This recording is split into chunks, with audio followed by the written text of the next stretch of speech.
देखो इस साल हमें बहुत सारे हॉरर मूवीज देखने को मिली है, लेकिन सबसे डरावनी निकली बागी 4। क्योंकि कॉन्जरिंग देखने के बाद मैं और मेरे दोस्त ने फैसला किया कि अब ब्रेन रॉट करने के लिए हम लोग बागी 4 देखेंगे, लेकिन हम 20 मिनट के स्टार्टिंग सीन में भी रुक नहीं पाए। ऑल्सो जिन लोगों ने बागी 1, 2, 3 देखी है, कॉन्ग्रेचुलेशन, तुम लोग ने ऑलरेडी बागी 4 देख लिया है, क्योंकि इसके अंदर टाइगर के एप्स के अलावा और कोई नई चीज नहीं है। बस आजकल मार्केट में R-rated चल रहा है, तो इन लोग ने भी घुसा दिया और ऐसा घुसाया कि निकला क्या, एनिमल पार्क का चीफ वर्जन। अब याद करो जब हम लोग एग्जाम में कॉपी करते थे तो हम लोग ऐसा कॉपी करते थे कि टीचर को समझ ना आए, तो उसके लिए हम लोग कुछ गलत आंसर भी लिख देते थे। और इन लोग ने कॉपी नहीं, इन लोग ने पूरे मूवी में जितने भी कैरेक्टर्स थे, जितना भी पोटेंशियल था, जितना भी फीचर्स था, सबको उठा लिया। पता नहीं राइटर ने डायरेक्टली एनिमल की स्क्रिप्ट ही दिखा दी थी क्या इन लोग को। और मुझे ये बताओ, ये दोनों हर मूवी में क्यों दिख रहे हैं हम लोग को? इतना टाइप कास्ट हो गया क्या लोग? और इतना सब कुछ हुआ तो ये तृप्ति डिमरी कहाँ थी? उसको नहीं बुलाया तुम लोग ने? इस मूवी के अंदर टाइगर श्रॉफ प्ले कर रहे वही सेम रॉनी वाला रोल, और इसके अंदर ये बने हैं एडा,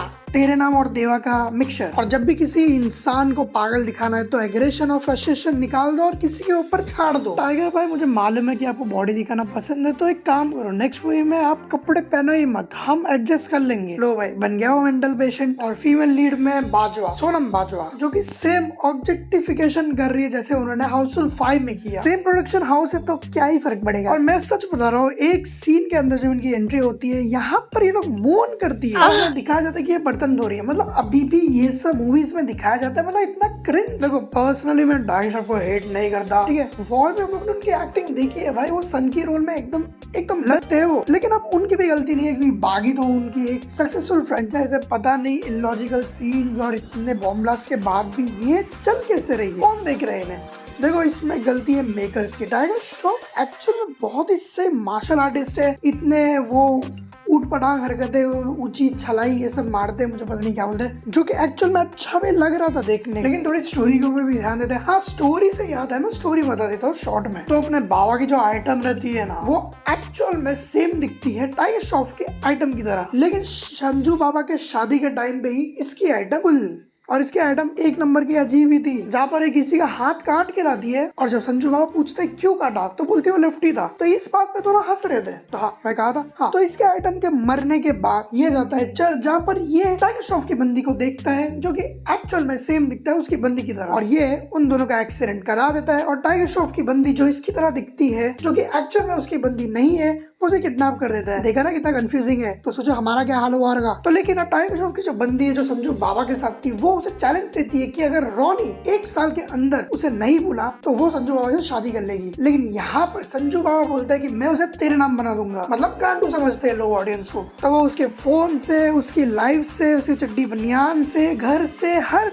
जगह से उसकी नाम और निशान मिटा देते हैं। लेकिन वो चमन इतने चूतिए, इतने भूल गए, जब घर में फोटो था, जब वो रिवील होता है इंटरवल के टाइम पे, तो भैया फोटो को तोड़ देते, निकाल देते, उसे छुपाने की क्या जरूरत। संजू बाबा तो अच्छा एक्टर है ही, लेकिन उनकी लाफ इतनी बेकार, इतनी टट्टी, और मूवी की जो पेसिंग है वो इतनी ज्यादा बोरिंग है। इसका स्क्रीन प्ले, मतलब इतने गाने आ रहे थे, हम लोग बोर हो रहे थे कि और लोग एक्चुअल में निकल रहे थे, क्योंकि हम लोग 20 मिनट तक बैठे थे, लेकिन जब हम लोग रील देखा तो लोग एक्चुअल में निकल रहे थे। और फिर आते ऐसे टॉर्चर झेलते झेलते हम लोग ने फिर बाद में क्लाइमैक्स देखा। क्लाइमैक्स इसका महाटट्टी था, जहाँ पर इन लोग ने एनिमल का इंटरवल वाला सीन रिक्रिएट करने का ट्राई किया, पर यहाँ पर लोग सिंक में ढोलीरा थोड़े रे बगाड़ डांस करते हैं, और फिर बोलते हैं प्यार में एक आशिक विलन रहता है। अरे भाई, तू ही तो अब तक विलन था, बुड्ढियों के गले दबा रहा था। अगर मैं एक वर्ड में इस मूवी को डिस्क्राइब करूँ तो बेकार, ठीक है।